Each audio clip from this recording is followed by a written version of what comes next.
What's up, everyone? Today we're going to be discussing the 5 biggest challenges facing Vivek Ramaswamy in his historic 2024 presidential bid. As the youngest ever Republican candidate, Vivek certainly has a lot going against him, but his quick rise shows that he shouldn't be underestimated, and his rapidly increasing momentum definitely shows his potential for the top job. So let's dive in. The first main obstacle he's had to overcome is his lack of national name recognition. When he first announced that he was running for president earlier this year, hardly anyone knew his name. Since then, he's spent time going on interviews, podcasts, and other various platforms to connect with people all over the country, and his controversial anti-government stances have since garnered a lot of attention. He has had by far the largest month-over-month percentage of growth and support compared to any other candidate. And while it's far from over, if his trajectory is any indication of what the future holds, his relevance is likely to continue to increase. Vivek is also running as a Republican candidate, and with roughly 3 out of 4 Republicans identifying as Christian, this could definitely be one of the most difficult obstacles for a practicing Hindu like Vivek to overcome. However, he also shares a lot of the same traditional core values that our country was founded on, and certainly seems to be living by those values, at least more than many of the scandalous politicians who have claimed to be Christian. Watch how he addresses this issue when a Christian woman asks him a very direct question about his faith. I love that you're unabashedly proclaim that one of your tenets is God is real. And as a Christian, my faith is first and foremost who I am. Being a Hindu, can you please share your faith about God and what you think of his son, Jesus Christ? Thank you. So I appreciate that. So I'll share with you my faith, and I'll share with you the relevance that I think it has to leading this country. So I'm a Hindu. There's many strains like there are Christianity, Catholicism, etc. There's many strains of Hinduism too. I believe in one true God. I believe that God resides in each of us. I think it is the same statement of spirit when we say in the Christian tradition, and I did go to Catholic schools and I've read the Bible perhaps more closely than most Christians I know. It's the same message as when we say we are equal because we are made in the image of God. And so that's a long way of saying that I'm not Christian. And just in my spirit of my answer to the last question, I will never pretend to be something I'm not. I'm always going to speak the truth about who I am and what I stand for.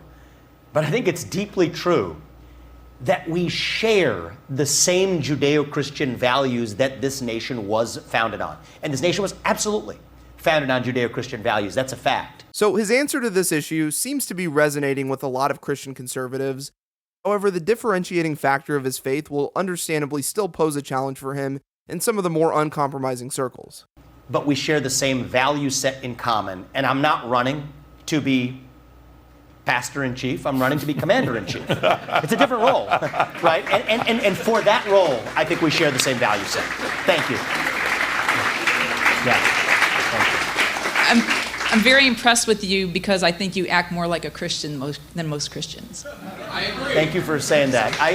We have the same values, and that's why. Thank you very much. Another thing that has a lot of people turning their heads is the fact that he is the youngest Republican candidate to ever run for U.S. president, and if elected, will become the youngest president in U.S. history. Considering the age range of most of our recent presidents, it seems like this wouldn't be that hard of a sell, especially when it's no secret that aging and cognitive decline tend to go hand in hand. With that in mind, most people probably don't know this, but Thomas Jefferson was only 33 years old when he wrote the Declaration of Independence. So just because somebody's in their mid-30s doesn't necessarily disqualify them from being an effective leader and putting things in motion for us to get on the right path to a better future for our country. But with many older conservatives tending to have a more old-school take on politics, it's easy to associate his young age with a lack of necessary experience in politics to be effective, which leads us to the 4th challenge. Vivek has actually not been shy in addressing his lack of experience or affiliation with the political side of America. However, many people don't necessarily view this as a bad thing, with many Americans viewing politics as a dirty, slimy game, and considering all the corrupt bureaucrats in Washington, D.C., who are more interested in leveraging their own positions for personal gain rather than actually improving the lives of everyday citizens, it's actually refreshing to see someone who's not bought and paid for. Vivek also has a deep understanding of constitutional law, which is evident in several of the books he has written, some of which have even been quoted in appellate court cases.